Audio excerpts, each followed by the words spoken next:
All right, let's move on to our top story here tonight following our weather conditions. The Iowa Supreme Court today, in a ruling, has sided with Summit Carbon Solutions. Today, the High Court upheld a decision filed earlier in a lower court against an Iowa landowner. This landowner refused to even allow the pipeline surveyors on his property in a dispute over in Hardin County. KWW reporter David Warrington joins us live tonight. David, you had a chance to talk with the attorney who is representing this Hardin County landowner. It sounds to me like they're far from done. Tell us more. Ron, Brian Jordy said that he was not surprised by today's ruling, but he also said that further legal challenges will follow.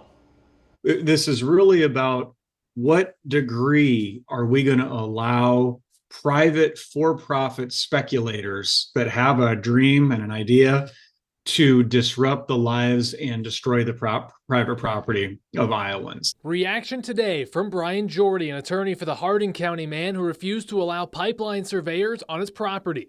The Iowa Supreme Court ruled in Summit's favor, saying the pipeline company met Iowa's code requirement for survey access, which includes enough prior notice and an informational meeting. No surprise, it was a very limited ruling, and there's two ways to constitutionally challenge something. It's a facial challenge, which means no possible application of the law as written is applicable, and then there's one called as applied.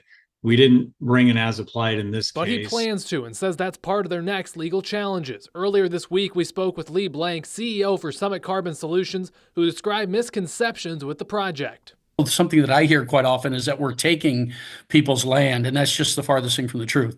It's a partnership with the landowner where we have a piece of our property that sits within a piece of their property. It's still their property. In a statement earlier today, Blank was appreciative of the court's decision and said Summit will work collaboratively with landowners and treat them with respect.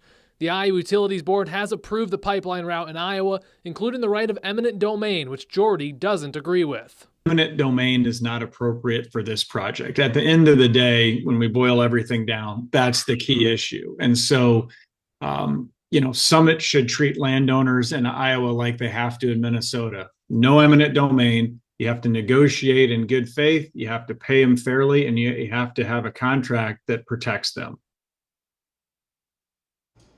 And Jordy said that an applied constitutional challenge will be brought next, and that is what he described as the key challenge. Ron? David, thank you very much for the update tonight. Key decision, though, today from the Iowa Supreme Court, no doubt about that. By the way, the Summit pipeline took a step forward last week after securing a permit in the state of North Dakota. Remember, they've already been approved in Iowa. There are several other states, though, where they have to get the approval yet.